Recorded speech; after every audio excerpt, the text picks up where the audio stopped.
Affirmation et mise en œuvre du projet européen. L'idée de la construction européenne est ancienne.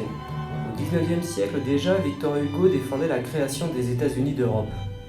Durant les années 1920, certains hommes politiques comme Aristide Briand reprennent cette idée, mais sont arrivées les crises des années 30. Après la Seconde Guerre mondiale, dont l'Europe est pour la deuxième fois en moins de 30 ans le cœur, l'idée de lancer une construction européenne fait son retour. Alors corrigeons tout d'abord le premier exercice.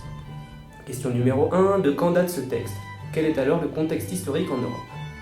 Le texte date du 9 mai 1950, on peut souligner d'ailleurs que c'est ce jour-là que l'on célèbre la journée de l'Europe, toujours aujourd'hui. Quel est le contexte historique? Nous sommes dans le contexte de l'après-guerre. Le choix du 9 mai renvoie au 8 mai, c'est-à-dire à la fin de la Seconde Guerre mondiale, et comme c'est le lendemain du 8 mai, ça montre que l'on veut créer un monde nouveau après la Seconde Guerre mondiale. Nous sommes encore en pleine reconstruction de l'Europe. Mais il y a un double contexte puisque nous sommes également dans le contexte de guerre froide. La crise du blocus de Berlin de 1948-1949 vient de s'achever.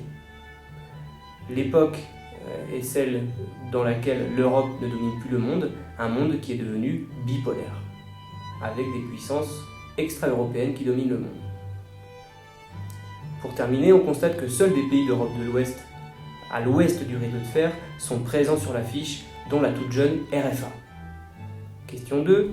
Quel est le principal objectif de la construction européenne?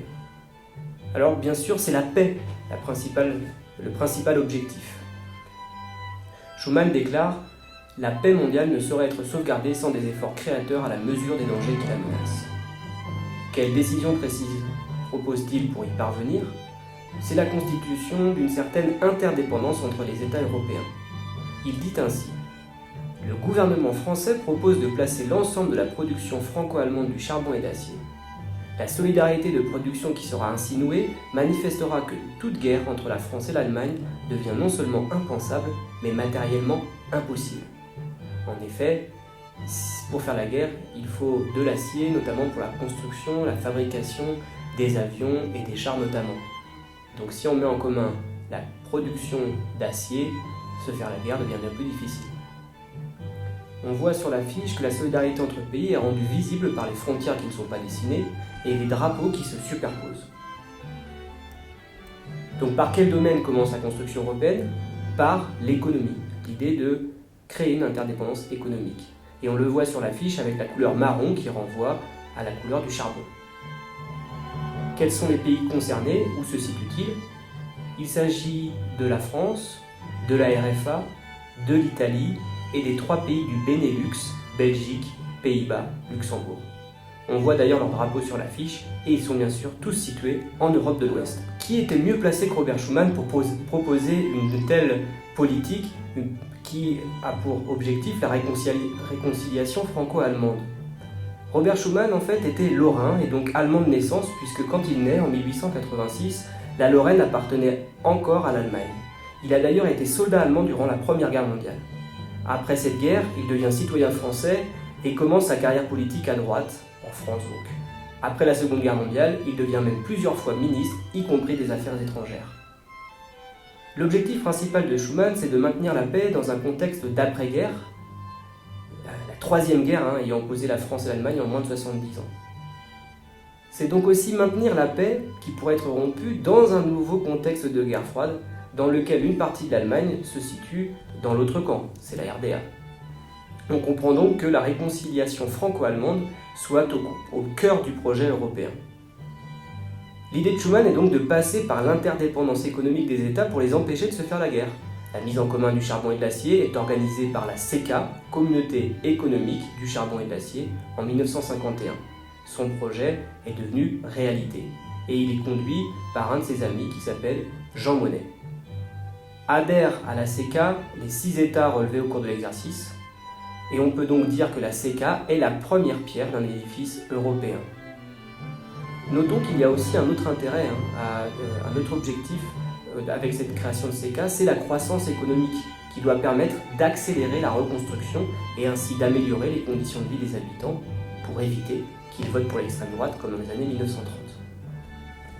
Deuxième exercice, deuxième activité, Concernant les deux dessins de presse, vous deviez effectuer une recherche sur Wikipédia pour savoir ce qu'était la CED. La CED ou CED est la communauté de défense européenne qui a pour but d'approfondir la construction européenne. Les 6 États fondateurs de la CECA proposent et décident en 1952 de mettre en commun leur armée.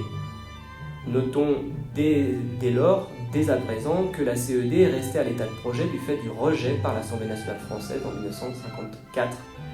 Ensuite, il fallait appliquer la méthode d'étude des dessins de presse avec la fiche méthode que vous aviez eue pour la guerre froide. De façon générale, à quelle réalité, à quelle personne ou à quel événement fait référence au dessin de presse? Les deux dessins de presse renvoient à la CED et à la campagne politique qui a lieu au moment ou non de son acceptation par la France.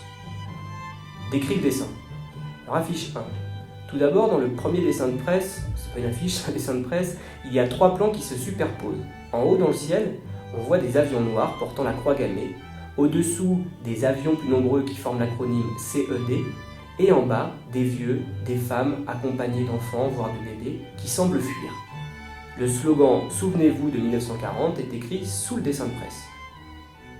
La lecture que l'on peut proposer est la suivante. Le peuple devra fuir comme durant l'Exode en 1940 sous les bombardements et mitraillages nazis si la CED est acceptée. C'est le point de vue du dessinateur. Dans le second dessin de presse, on voit des corbeaux, oiseaux de la mort, voler au-dessus d'une guillotine.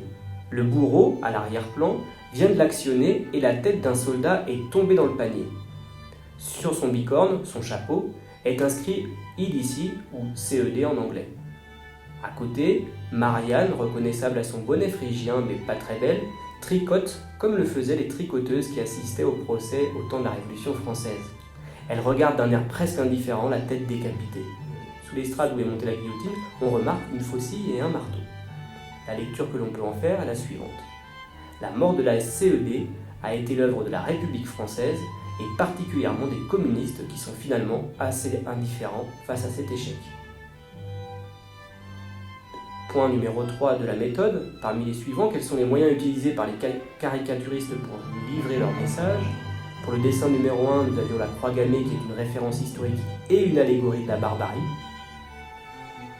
Et nous avons des stéréotypes, le peuple est stéréotypé, on n'a que des vieux, que des femmes ou des enfants. En fait, l'auteur cherche à jouer sur les sentiments de celui qui voit son dessin de presse. Dans le second dessin de presse, nous avons plusieurs allégories. L'allégorie de la mort, représentée par la guillotine, de la République française, représentée par Marianne, du communisme, représenté par la faucille et le marteau. Et nous avons une métaphore. L'échec politique de la CED est mis en scène comme une mise à mort par la guillotine. Quelle est l'intention du dessinateur? Quel est son point de vue sur la question? C'était le point numéro 4 de votre méthode. Les deux auteurs cherchent plus à informer, à dénoncer qu'à faire rire. Le premier, Mittelberg, est défavorable à la CED. Il dessine dans l'Humanité qui est un journal communiste. Or, en général, à cette époque, les communistes sont opposés à la CED car ils craignent que cette armée d'Europe de l'Ouest ne serve à combattre l'URSS, patrie du communisme pour eux. Le deuxième dessinateur, Illingworth, est un Britannique favorable au renforcement du bloc de l'Ouest et il dénonce les Français qui ont conduit à l'échec de la CED, en particulier les communistes. Voilà pour les études, les analyses de dessins de presse. Donc Jean Monnet, premier président de la CECA et proche de Schuman, était un défenseur de la création de cette CED. Le projet est accepté dans 4 pays avant 1954, dans 4 pays fondateurs, mais il est rejeté par la France. Pourquoi ? Comment expliquer que l'échec de cette tentative de poser une deuxième pierre à l'édifice européen en 1954 ? Pour le comprendre, nous devons prendre en compte le contexte. Or, comme pour la décolonisation, il s'agit du contexte de la guerre froide. Schuman dit que tous les États européens peuvent y adhérer, mais en réalité, seuls ceux qui ont accepté le plan Marshall, c'est-à-dire les pays d'Europe de l'Ouest, auraient pu être membres de la CED.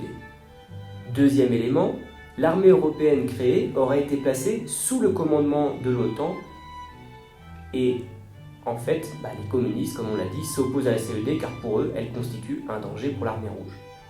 Mais il y a un deuxième groupe de personnes qui s'opposent à la CED, ce sont les gaullistes qui sont pourtant de droite. Ils sont pourtant favorables au bloc de l'Ouest. Mais ils sont aussi favorables à une France indépendante, et l'armée est gage de cette indépendance. En outre, en 1954, la France vient de perdre la guerre d'Indochine et les gaullistes peuvent penser qu'une armée européenne ne serait certainement pas intervenue pour sauvegarder une colonie française. Gaullistes et communistes sont majoritaires à l'Assemblée nationale et la CED est rejetée. L'approfondissement de la construction européenne n'a pas eu lieu.